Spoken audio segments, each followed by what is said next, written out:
하나님의 말씀은 요한복음 3장 22절에서 36절까지 말씀입니다. 요한복음 3장 22절에서 36절까지 제가 가지고 있는 성경은 신약성경 146페이지. 우리 같이 천천히 합독하겠습니다. 그 후에 예수께서 제자들과 유대 땅으로 가서 거기 함께 유하시며 세례를 베푸시더라. 요한도 살렘 가까운 에논에서 세례를 베푸니 거기 물이 많음이라. 그러므로 사람들이 와서 세례를 받더라. 요한이 아직 옥에 갇히지 아니하였더라.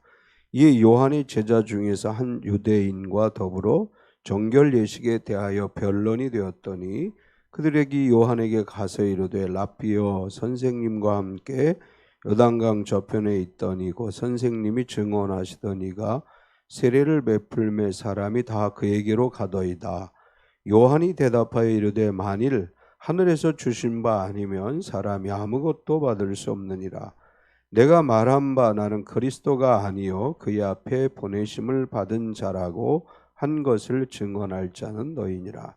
신부를 취하는 자는 신랑이나 서서 신랑의 음성을 듣는 친구가 크게 기뻐하나니 나는 이러한 기쁨으로 충만하였노라. 그는 흥하여야 하겠고 나는 쇠하여야 하리라 하니라. 위로부터 오시는 이는 만물 위에 계시고 땅에서 난 이는 땅에 속하여 땅에 속한 것을 말하느니라. 하늘로부터 오시는 이는 만물 위에 계시나니 그가 친히 보고 들은 것을 증언하되 그의 증언을 받는 자가 없도다. 그의 증언을 받는 자는 하나님이 참되시다는 것을 인쳤느니라. 하나님이 보내신 이는 하나님의 말씀을 하나니 이는 하나님이 성령을 한량없이 주심이니라. 아버지께서 아들을 사랑하사 만물을 다 그의 손에 주셨으니 아들을 믿는 자에게는 영생이 있고 아들에게 순종하지 아니하는 자는 영생을 보지 못하고 도리어 하나님의 진노가 그 위에 머물러 있느니라. 아멘. 이번 주간에는 그 코로나 확진 되신 분들 또 감기로 인해서 고생하시는 분들이 많아서 사실 오늘 오후 예배를 드리지 않을까 생각을 좀 했었어요. 이제 코로나가 막바지에 이르러서 혹시 또 이 감기나 또 코로나로 인해서 힘들어하면 안 될 것 같아서 고민하다가 그래도 예배를 쉬면 또 안 될 것 같아서 계속 우리가 드려왔으니까 또 오후에 오시는 우리 할아버지 할머니들도 계셔서 오후 예배 많이 참여하지 못해도 그냥 예배를 드리기로 준비를 했습니다.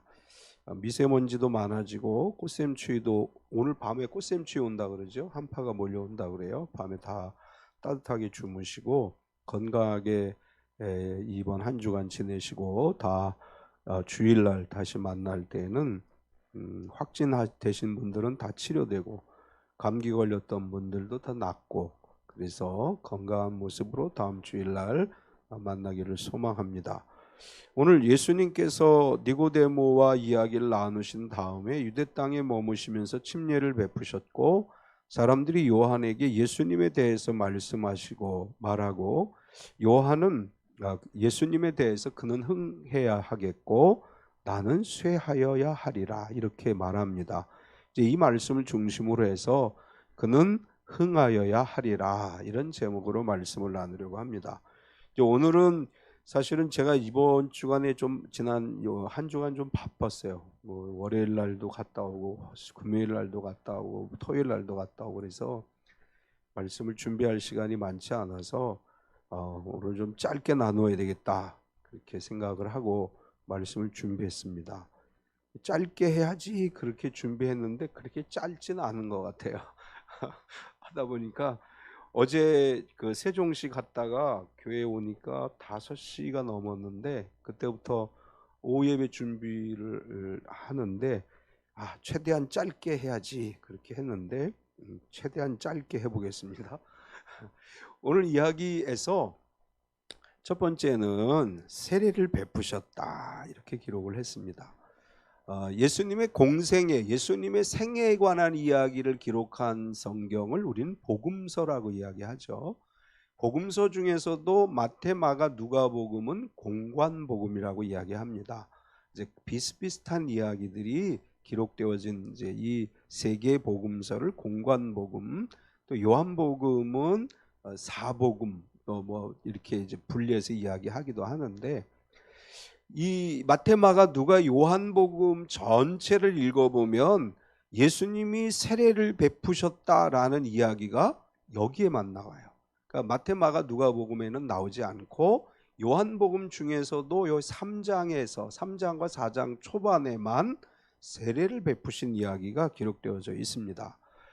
요한복음에만 간단하게 간략하게 소개되어져 있는 이 예수님이 침례를 베푸셨다는 이야기를 먼저 살펴보려고 하는데, 아직 끝날 시간 안 됐는데 끝나라고 막 종도 치고 그러네요. 시작한 지 얼마 안 됐는데,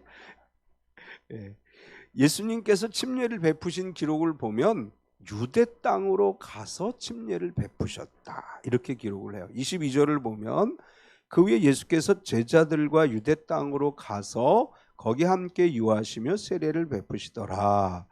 예수님께서 제자들을 데리고 유대 땅으로 가셨다는 것은 니고데모, 지난주에 우리 이제 오전 예배 때 니고데모 이야기 나누었는데, 니고데모와 대화를 하신 다음에 예수님께서 유대 땅으로 가셨다. 이 사실은 니고데모와 대화를 나눈 곳도 예루살렘일 것으로 추정하기 때문에 유대 땅입니다. 근데 유대에 계신 예수님이 유대 땅으로 가셨다, 이제 이렇게 기록되어져 있기 때문에 어떤 사람들은, 성경을 연구하는 사람들은 여기를 이렇게 설명을 해요. 니고데모와 대화를 나누신 다음에 갈릴리 지방으로 잠깐 가셨다가 다시 유대로 가신 것이다, 이렇게 해석을 하는 사람들이 있어요. 근데 전반적인 흐름으로 보면 요한은 니고데모와 대화를 나누신 예수님께서 예루살렘을 떠나서 유대 변두리 지역으로 가셔서 세례를 주셨을 것이다, 이렇게 보고 있습니다. 이제 유대를 완전히 벗어나서 갈릴리로 가시는 것은 오늘 오전에 살펴보았던 4장에 사마리아를 거쳐서 갈릴리로 가시는 이야기가 나오죠. 여기에서는 아마도 예루살렘을 벗어난 외곽 지역에, 우리가 서울 지금 뭐 서울이 다 비슷비슷하죠. 옛날에는 서울도 외곽이 있었죠. 우리가 사는 동네가 마천동인데 마천동은 옛날에 외곽이었어요. 서울 중에서도 이제 그런 식으로 외곽 지역이 있었는데, 여기 유대 땅으로 가서 세례를 줬다는 것은 유대 지역 중에서도 변두리 지역으로 가셔서 세례를 주셨을 것이다, 이제 그런 의미고, 왜 요한 사도께서는 침례 요한이 세례를 준 이야기와 예수님이 세례를 준 이야기를 기록을 했느냐 하면, 예수님께서 침례 요한의 사역을 인정하시고 그 침례에 대한 의미를 부여하신 것을 설명하려고 하는 것입니다.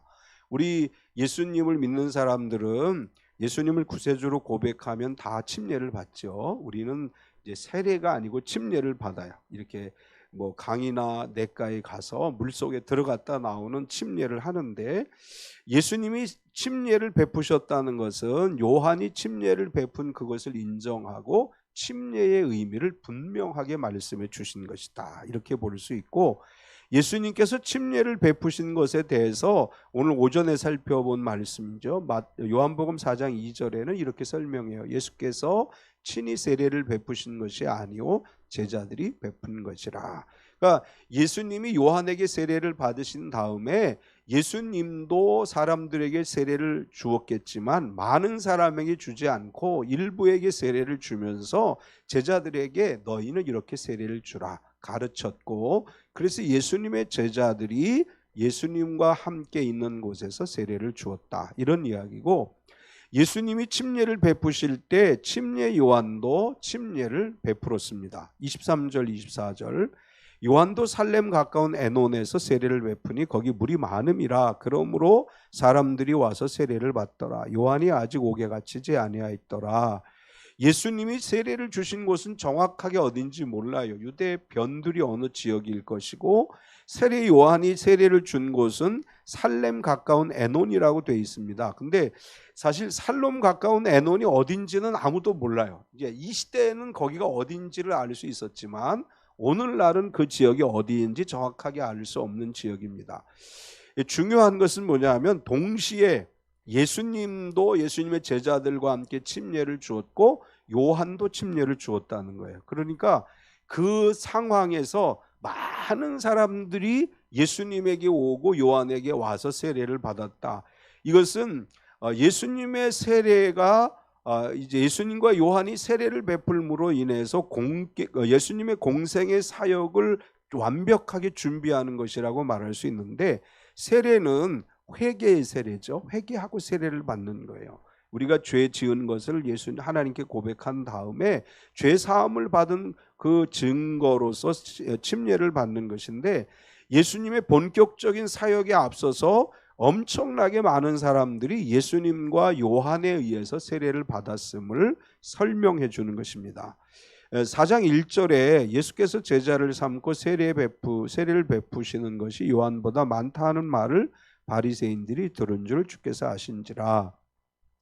이 짧은 내용이지만 3장 마지막 부분과 4장 처음에 기록되어진 세례 이야기는 많은 설명을 하진 않지만 아주 중요한 메시지를 담고 있죠. 하나님의 역사를 이루기 위해서 회개의 세례가 수행되어졌고 회개를 통해서 천국 복음이 증거되어지는 것이다. 우리 신앙생활에서 제일 중요한 것은 예수님을 믿는 거예요. 교회 나오는 게 중요한 게 아니고 예수님을 믿는 게 중요한 겁니다. 그러니까 예배를 드린다고 하더라도 예수님을 믿지 않으면 그 예배는 하나님이 받으시는 예배가 아니에요. 예수님이 나의 구세주이심을 믿고 예배할 때 그 예배를 하나님이 받으시는 것이고, 예수님을 믿는 사람에게 제일 중요한 것은 회개하는 것입니다. 예수님 앞에 내가 회개하고 나아갈 때 하나님께서 그것을 기뻐 받으시는 거예요. 우리 오후에 오시는 우리 할아버지 할머니들 예수님 믿으시죠? 진짜 믿으세요? 예수님이 어떤 분이세요? 이렇게 물으면 이제 곤란해져. 왜 목사님 저런 걸 묻고 그래? 이렇게 이제 괜히 그런 걸 물어, 그러죠? 예수님은 구세주세요. 이걸 믿으셔야 돼요. 그러니까 예수님은 나는 죽을 수밖에 없는, 우리 죽으면 다 인생이 끝나는 게 아니잖아요. 죽으면 끝나는 게 아니고 천국과 지옥이 있는데, 예수님이 나의 죄를 위해서 죽으셨고 부활하셨음을 믿고 예수님 나의 구세주이십니다, 이렇게 믿으면 천국을 가는 거예요. 여기 주일 오후마다 오셔서 예배 드리시는데 나중에 다 천국에서 만나게 되길 바랍니다. 천국에서 우리 만나야죠. 교회에서만 만나면 안 되고, 이제 여기 그게 중요한 거예요. 예수님이 구세주이십니다. 물어보면 꼭 그렇게 얘기하세요. 찬미교회에서 가르쳐 줬는데 예수님은 구세주이십니다, 이렇게 배웠습니다. 그렇게 고백하고 믿으시기 바랍니다. 이제 이렇게 예수님도 세례를 주고 요한도 세례를 줬는데 사람들이 다 그에게 가더이다, 요한에게 그렇게 이야기를 해요. 이제 많은 사람들이 요한에게 세례를 받다가 이제는 사람들이 다 예수님에게로 갑니다. 25절에서 26절까지. 이에 요한의 제자 중에서 한 유대인과 더불어 정결 예식에 대하여 변론이 되었더니 그들이 요한에게 가서 이르되 라삐여, 선생님과 함께 요단강 저편에 있던 이 곧 선생님이 증언하시던 이가 세례를 베풀매 사람이 다 그에게로 가더이다. 예수님이 세례를 베푸시기 시작하니까 사람들이 요한에게 몰렸던 사람들이 이제는 다 예수님에게 갔다. 이거 사실 굉장히 중요한 의미가 있어요. 왜냐하면 요한은 이렇게 얘기했죠. 나는 주의 길을 예비하러 온 사람이다. 그런데 예수님이 세례를 베푸니까 사람들이 다 예수님에게 가요. 요한의 마음이 어땠을까? 저 같으면 굉장히 서운했을 것 같아요. 내가 예수님을 위해서 준비했다고는 하지만 사람들이 나한테 올 줄 알았더니 예수님에게 막 가. 그러면 인간적으로 얼마나 서운한 마음이 있겠어요. 이 요한은 그런 상황에서도 서운한 마음을 갖지 않았다는 거예요. 많은 사람들에게 예수님에 대해서 이야기를 했고 예수님 시대가 열릴 것을 이야기했지만 사람들이 다 예수님에게 가면 인간적으로는 굉장히 서운할 수 있습니다. 그런데 요한은 예수님에게 사람들이 가는 것을 보면서 그걸 받아들여요. 수용을 해요. 그것을 받아들일 수 있는 준비가 돼 있습니다. 우리에게 이제 그런 준비들이 필요하죠. 우리가 모든 걸 내가 해야 돼라는 생각을 내려놓을 수 있는 마음이 필요한 거예요. 요한은 내가 했으니까 끝까지 이건 내가 해야 돼 이런 생각을 갖지 않고 사람들이 다 예수님에게 갑니다. 그럴 때 두 번째 요한은 이렇게 얘기해요. 그는 흥하여야 하겠고 나는 쇠하여야 하리라. 많은 사람들이 요한에게 왔었지만 요한은 섭섭하게 생각하지 않아요. 그러면서 이렇게 얘기하는 거예요. 이제는 그분의 시대가 시작되었다. 이렇게 말을 합니다. 그러면서 이렇게 요한은 이야기해요.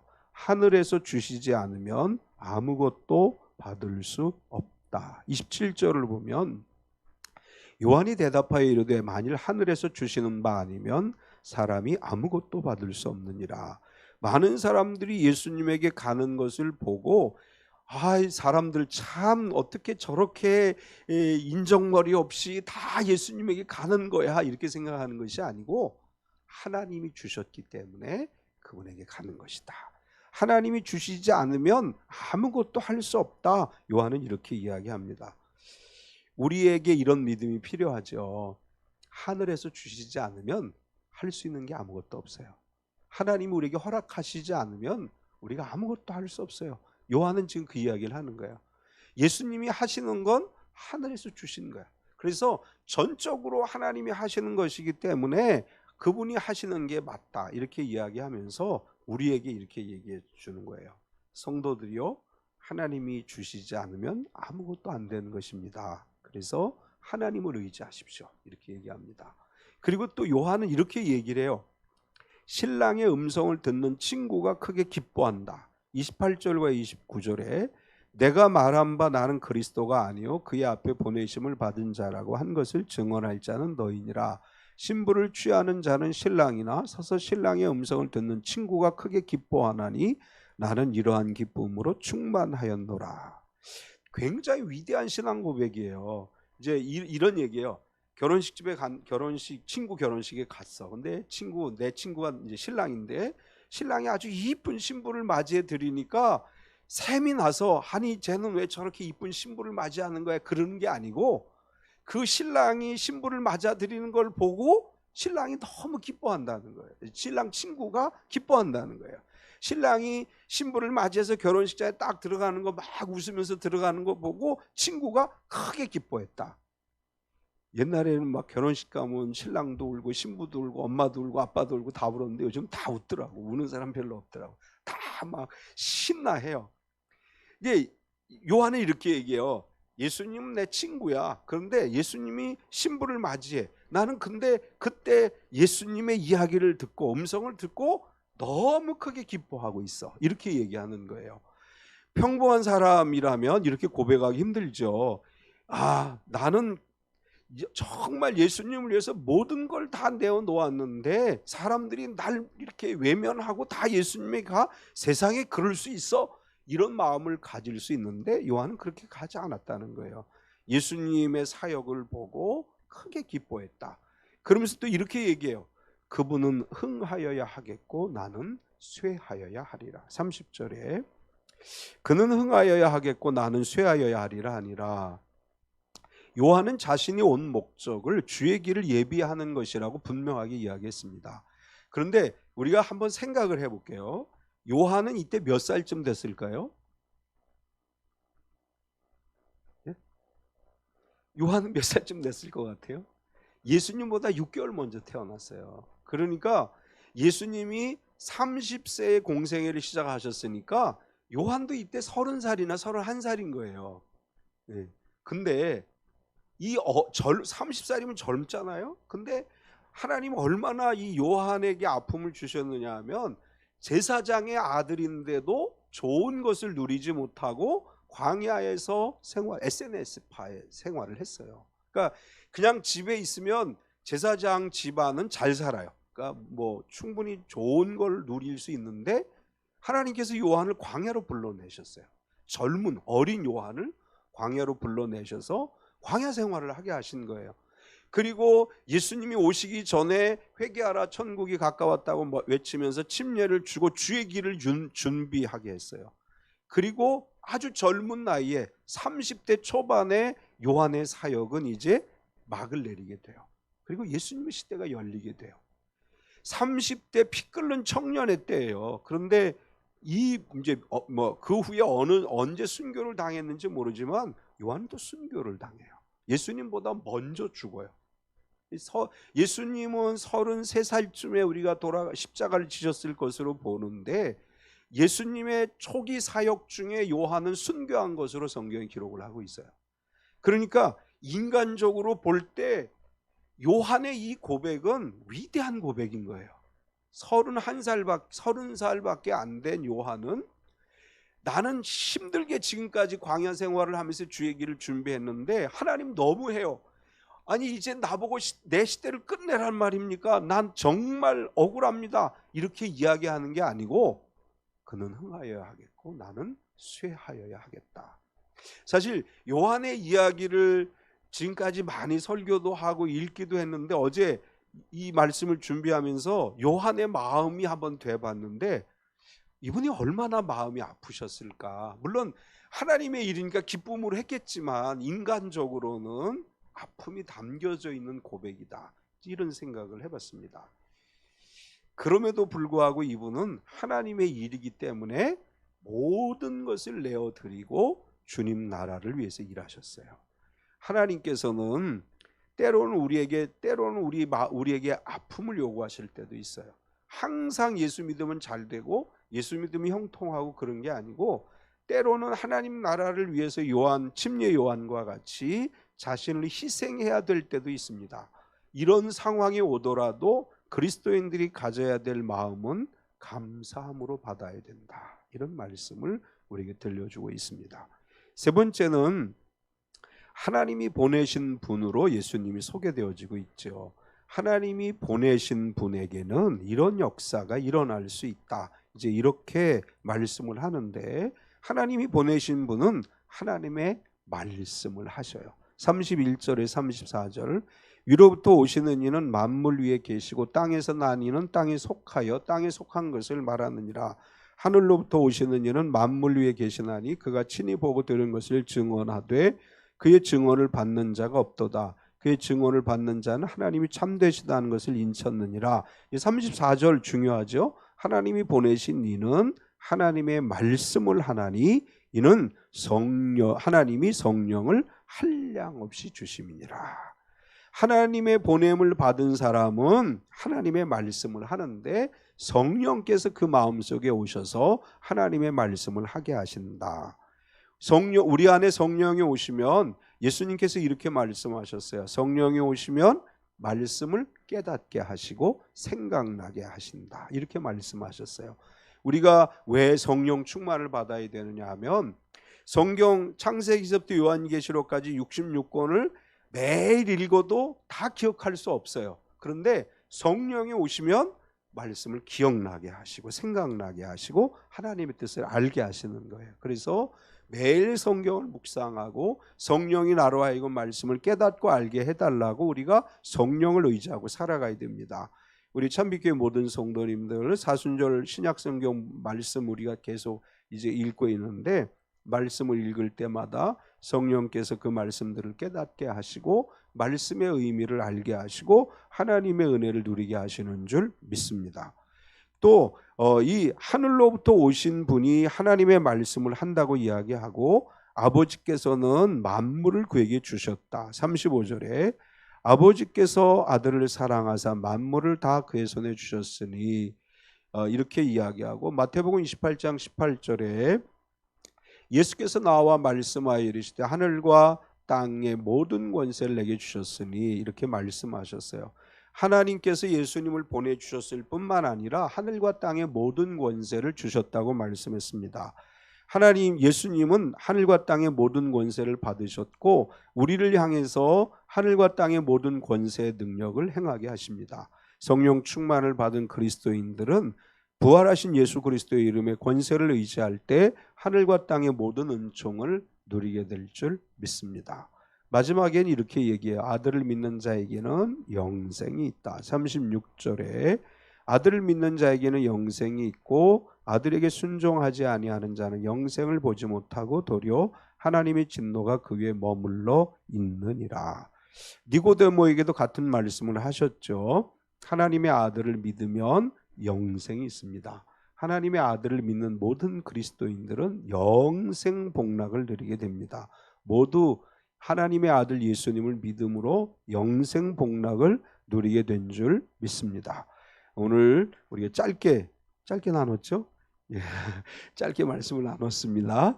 오늘 우리 참빛교회 모든 성도들이 그리스도 예수 안에서 건강하고 그리고 평안하고 행복한 삶을 누리는 삶이 되시기를 축원합니다.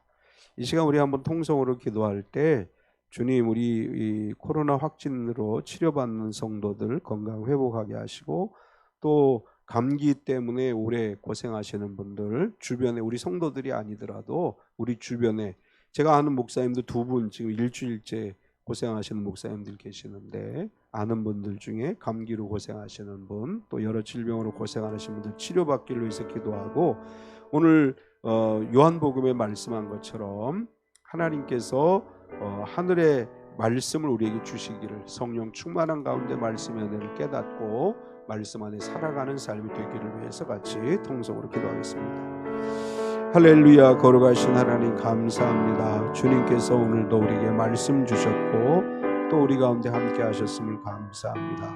거룩하신 하나님, 이 시간 기도합니다. 주님의 보혈로 사랑하는 참빛교회 모든 성도들 그리고 우리가 아는 모든 일가 친척 형제 친구들까지 코로나로 어려움 겪는 사람들마다 치료의 손길로 임하셔서 치료되는 역사가 일어나게 하시고 하나님이 주신 은혜로 건강을 회복해서 하나님의 영광을 드러내는 모든 우리 참빛교회 가족과 우리 모든 일가 친척 친구들이 되게 하여 주시옵소서. 또 감기나 몸살로 어려움을 겪는 우리의 이웃들 치료하여 주시고 이런저런 질병으로 어려움 당하는 모든 사람들마다 치료함 받아 강건케 하여 주시옵소서.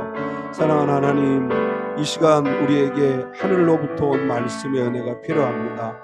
우리가 늘 하나님의 말씀에 귀를 기울이게 하시고 성령께서 주시는 말씀으로 하나님의 뜻을 분별하며 살아가는 우리의 삶이 되어지게 하여 주시옵소서.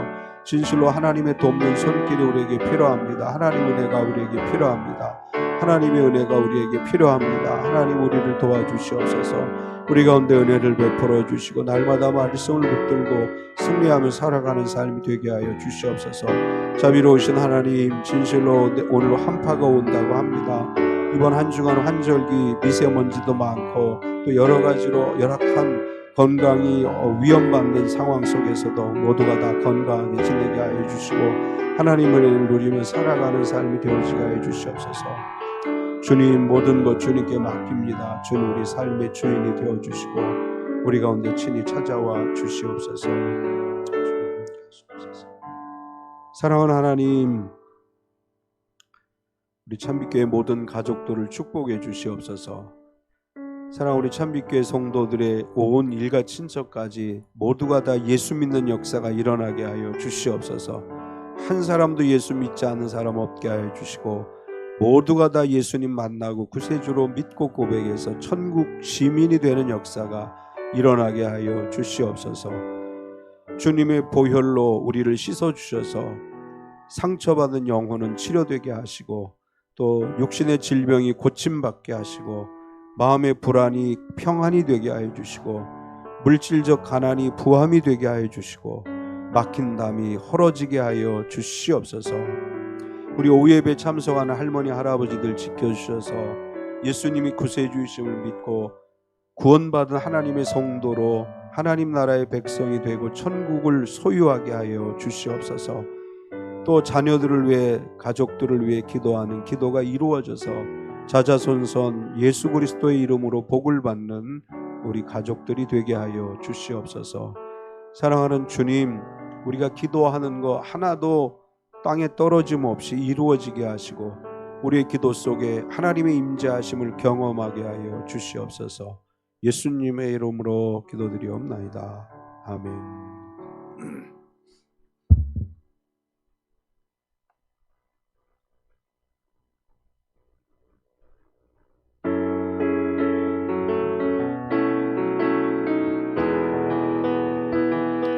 너 근심 걱정와도 어려운 일 당해도 걱정 말아라. 주 너를 지키리. 주 너를 지키리.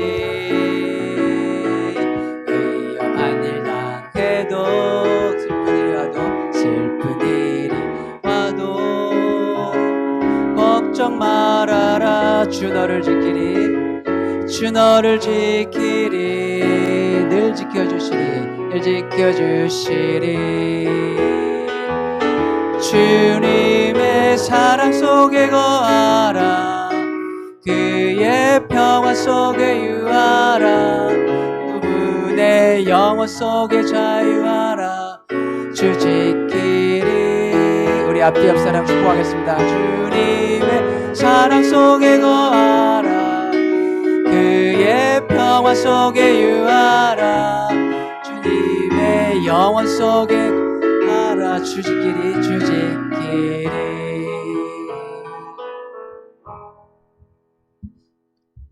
지금은 우리 주 예수 그리스도의 은혜와 독생자 예수님을 우리에게 보내주신 하나님 아버지의 지극하신 사랑하심과 성령님의 내주 충만하시며 교통하시는 은혜가 주님 앞에 나와 예배하고 말씀으로 은혜 받고 세상을 향해 나아가는 우리 모든 성도들 머리 위에 이제로부터 영원토록 함께 하시옵기를 간절히 축원하옵나이다. 아멘.